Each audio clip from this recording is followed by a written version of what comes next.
to think about her. So we're not going to take a long time on the ceremony.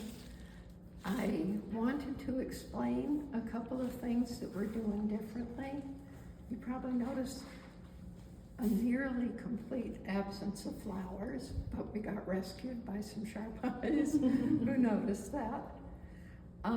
But what I chose to do instead of lots of fancy flowers was to go through Muffett's phone and take examples of what she found beautiful.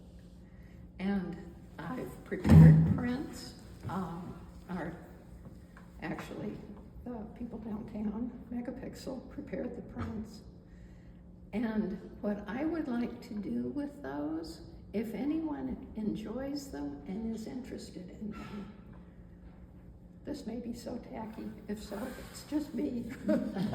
But I've prepared bid sheets, and we're going to have a silent auction on these, with the proceeds going to Dolphin House, which is an organization that meant a very great deal to Muffet. So as you wander around afterwards, enjoy them. The things at this end of the table are just examples of other interests of Muffet's that I found around the house. I didn't know she wrote short stories. I didn't know she composed music, but she did.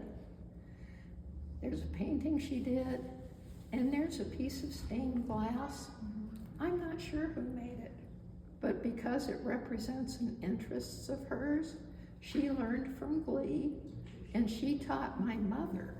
So I pick up these pieces of stained glass and I go, who did this? She did. Yeah. She did. I know something that she did at home. Okay, That she gave you.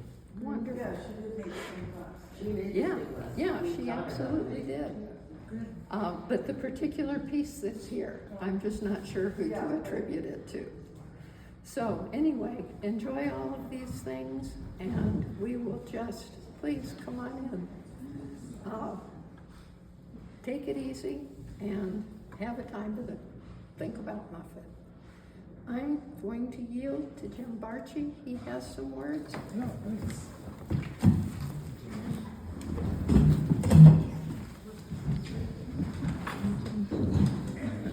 He's like,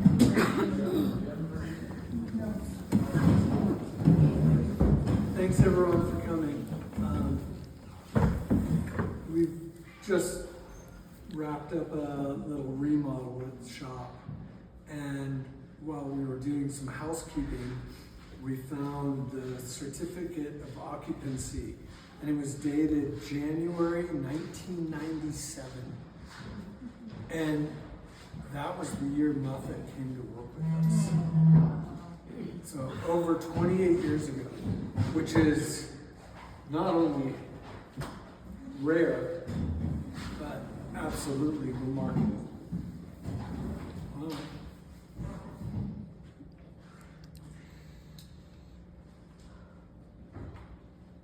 Yeah, I want to share a few things. I can't summarize. I mean, that's almost a lifetime. And I can't summarize that in a short remembrance, but I want to share some things that stand out to me. First and foremost is Muffet had a peculiar one-syllable laugh. It was kind of a and kind of a ha, but it only came out in one syllable. She wasn't a big laugher. And I think people misinterpreted that as maybe her being nervous or uncomfortable. But over the years I learned, no, that was Muffet sort of saying, I think you think you know, but let me tell you how it is. and she used it to great effect.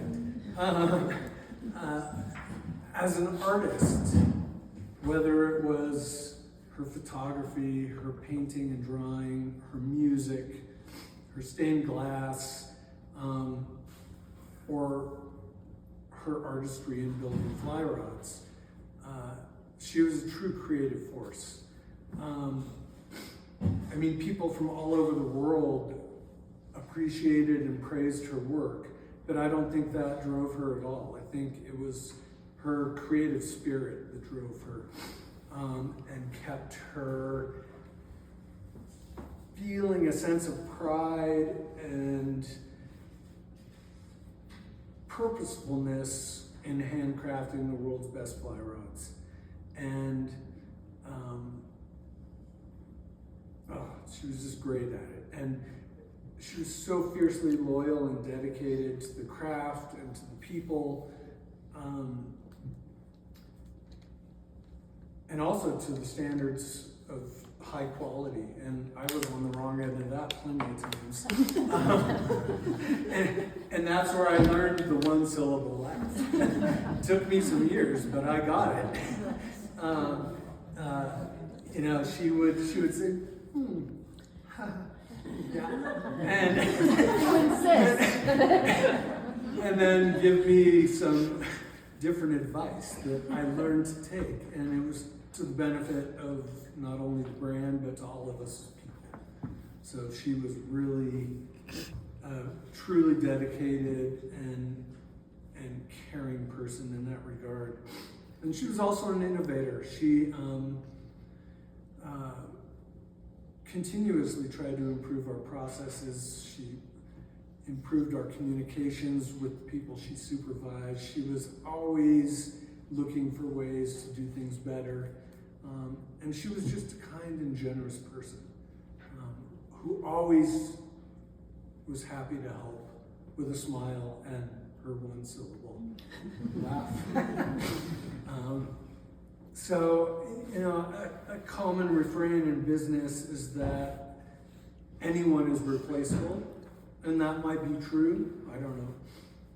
But certainly there will only be one Muffett ever, and we will miss her dearly. Yes. Thank you, Jim. Thank you. You want a Charboneau and Theresa Montano? Sure. Come share with us.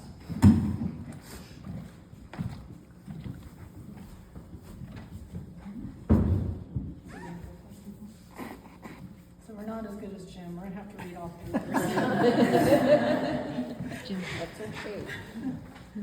I'm gonna share a biblical verse, an inspirational, and a Native American. It's something that Muffett and I talked about often, and I think she'd be fine with all of it.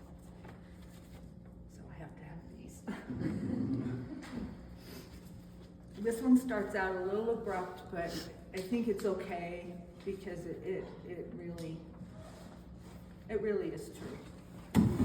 It's Isaiah 57, 1 through 2. Good people pass away, the godly often die before their time, but no one seems to care or wonder why. No one seems to understand that God is protecting them from the evil to come. For those who follow godly paths will rest in peace when they die. And no matter what was happening in the world or in life, she always said, at least we know who's really in charge. So I know she's flying high and in peace right now. I knew this was going to happen. Okay, and this one, this is a reminder, I think, from Muffett. I wish more of us truly understood how fleeting our time is with the people we love. The chats, the laughter, the little inside jokes, the and they don't last forever. I hope we start to cherish every moment and make the most of our time together before it quietly slips away. And finally, O Creator of all things, we humbly draw near your presence with heavy hearts as we say goodbye to our dear one. We acknowledge the beauty and love they brought into our lives and do not take it for granted. May you bless their spirit and embrace them into your warm and loving hands. As for us, help everyone find solace and peace in the faith that we shall one day reunite in your presence. Amen.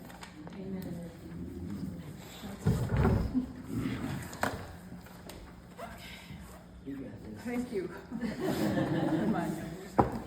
So today is a perfect day to talk about Muffet. Today is National Friendship Day. Oh, wow. Yeah. I had the privilege of working with Muffet at Scout for 26 years, and during that time we developed a close relationship at work and outside of work. We did a triathlon together, some 5Ks, but my absolute favorite thing to do was play racquetball with her. She would win one, then I would win the other, and then we would usually decide just to call it a tie and spend the rest of the time talking. That was the thing about Muffet. She would listen without judgment and then give you the best advice. That's what I'll miss most about her thoughtfulness and wisdom. One of the last great conversations was when Laura and I visited her at our home for pizza. We laughed and laughed and laughed. I'll never forget that day.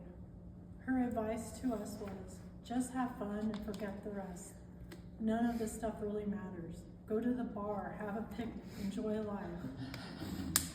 Life's too short, just laugh. Thank you, Muffet.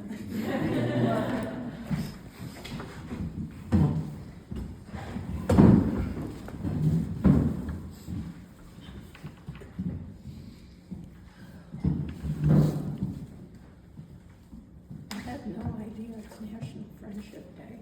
That's great. Of course it is. Well, I'm gonna be the long-winded one. I'm Jane Janovyak. I'm Muffet's middle sister. And it was my privilege to spend the early summer with her. It was a major shock when I got the phone call that she'd been hospitalized, and it was another major shock to learn her diagnosis. I will be grateful forever that the circumstances of my life permitted me to respond, to come home to Colorado and sit with my sister while her illness progressed. I learned in stages how to care for her. Along that path, I received so much amazing help from so many amazingly generous souls. This led me to realize that I had a far less clear understanding of my sister's life than I imagined I did. All of us. Yeah. At one point, while communicating with Theresa about some aspect of Muffet's care, I gained a more complete understanding of our different roles in my sister's life. I came to see that although my history with Muffet stretched back much further, my understanding of who she really was in her day-to-day life was limited. That knowledge belonged to the people who surrounded her here in Montrose. I know where she came from. You know who she became.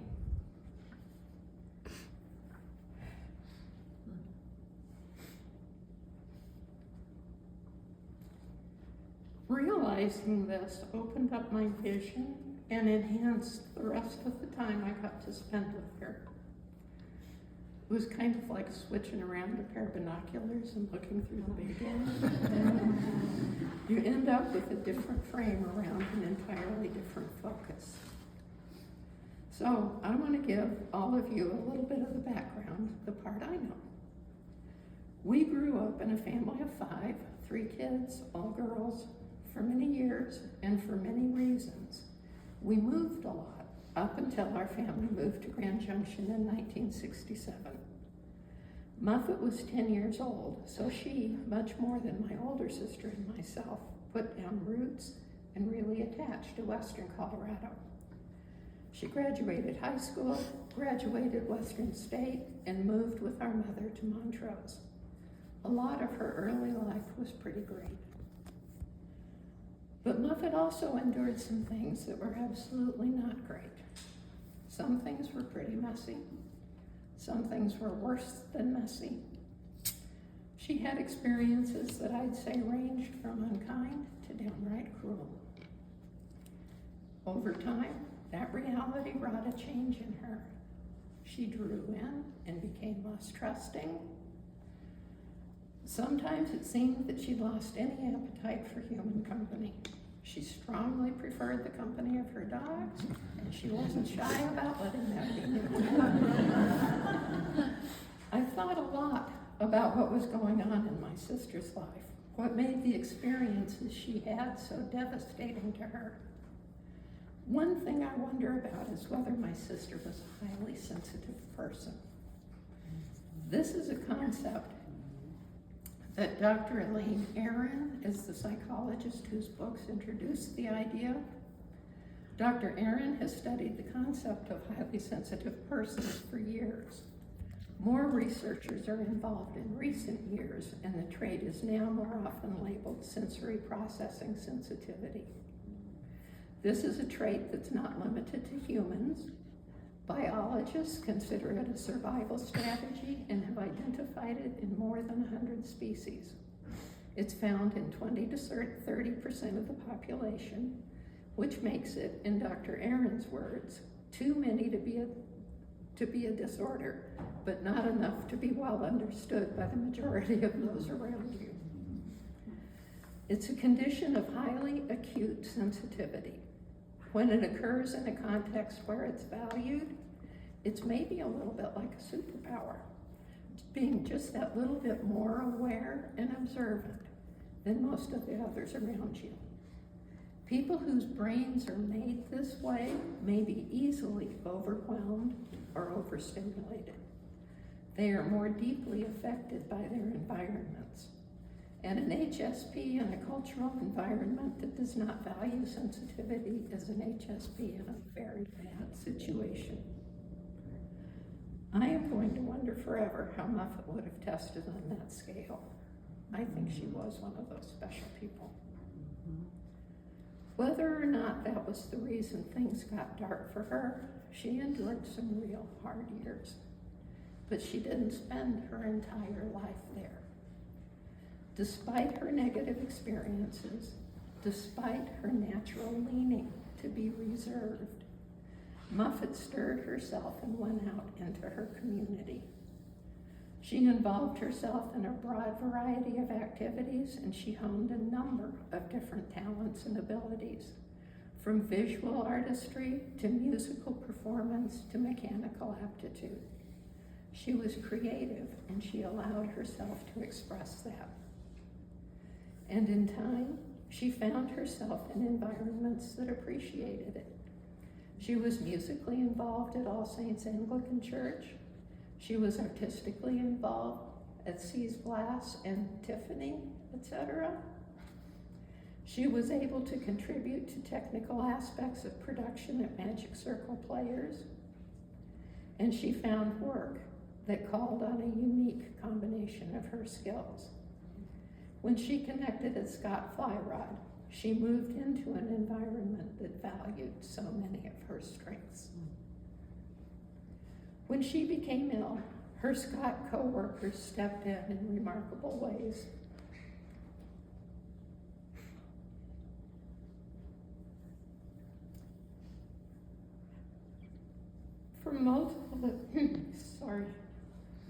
From multiple visits to Grand Junction while she was hospitalized, to hot food and help with home repair, she received such benevolence from her friends. It was a privilege for me to witness it, but it didn't stop there. Those concrete expressions of love and affection changed Muffett's life. Happy as she was at Scott's, she still had a lot of closed doors, but those doors started opening.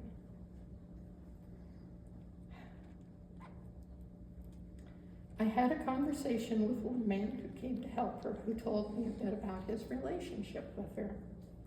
I would see her every morning, he said. She'd come riding up on her bicycle and we would talk a few minutes. She'd tell me how her dogs were, and I'd tell her about my daughter. Muffett was my friend. I miss seeing her.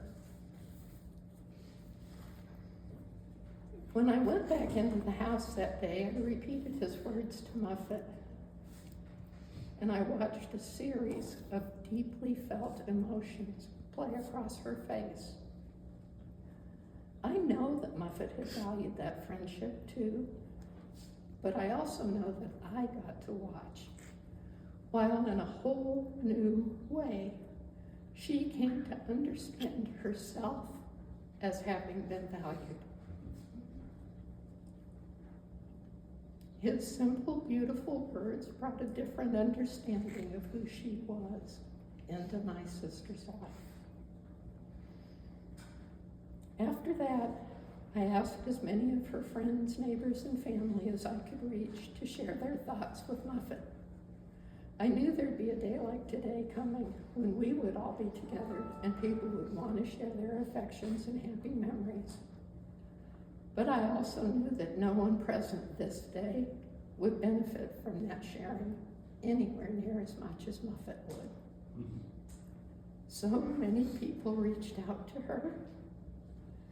Even though her decline was quickening, she was able to receive each message, and every one had impact. In the last 2 months of her life, Muffett received so much active demonstration of love. Most importantly, she opened herself to it and let it in. That woman, known for her, I'm not a hugger for something, that beloved, she accepted the hugs. She said and heard, I love yous. She touched, and she was changed. When you read about elder care these days, you not only see reference to issues concerning lifespan, the number of years you live, but you also hear a great deal about health span, the number of years you spend in good health. And just this past month, I read about another consideration in aging, joy span. Joy span is a new term, one meant to describe essentially the number of years in which you like your life. I believe that a truly remarkable thing happened to my sister. As her lifespan was shortening, and after her health span had ended, I believe that my sister may have experienced the most intense season of her joy span. And I am very grateful to the people who made that happen. I thank you all for being here today. And when you want to remember Muffett, I hope you do it in action. Give the hug. Take the time. Say the simple, beautiful things that heal hearts. And now, we have somebody here to give us a song. This is a song that I believe epitomizes the meaning of my sister's experience. This is Annie.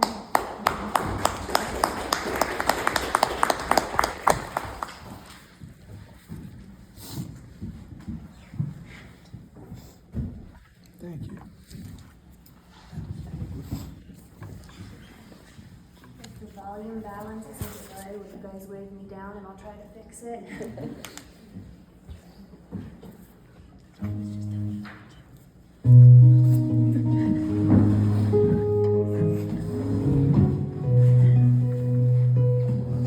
Kind friends all gathered round. There's something I would say, that what brings us together here has blessed us all today. Love has made a circle that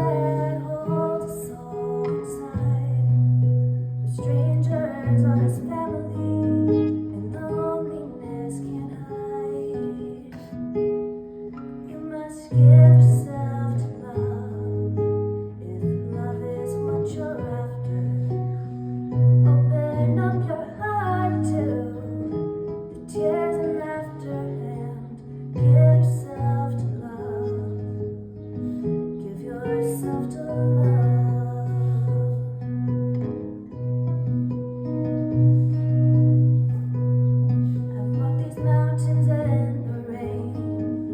I've learned to love the wind. I've been up before the sunrise to watch the day begin. And I always knew I'd find you, though I never did know how. Like sunshine on a cloudy day, you stand before me now. So give yourself to love, if love is what you're after. Open up your hearts to the tears and laughter, and give yourself to love. Give yourself to love.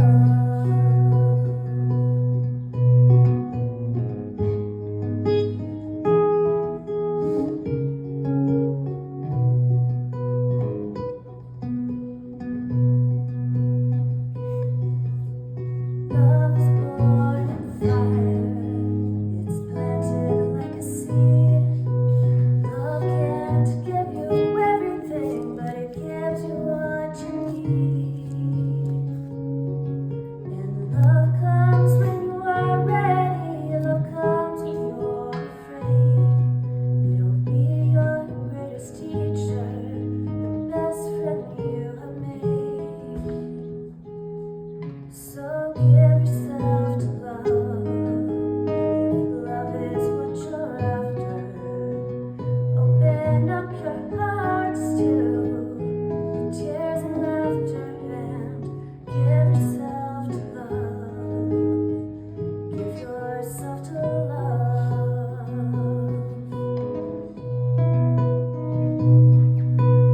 Give yourself to love, if love is what you're after.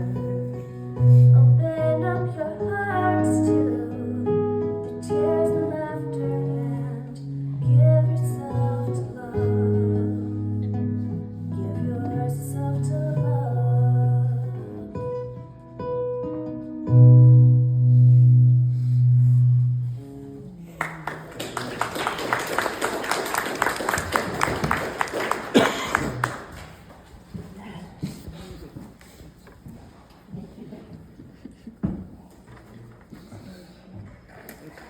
Well, friends,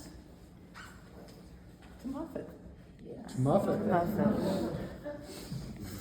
We hope everyone can stay and enjoy a meal together. We're all set up over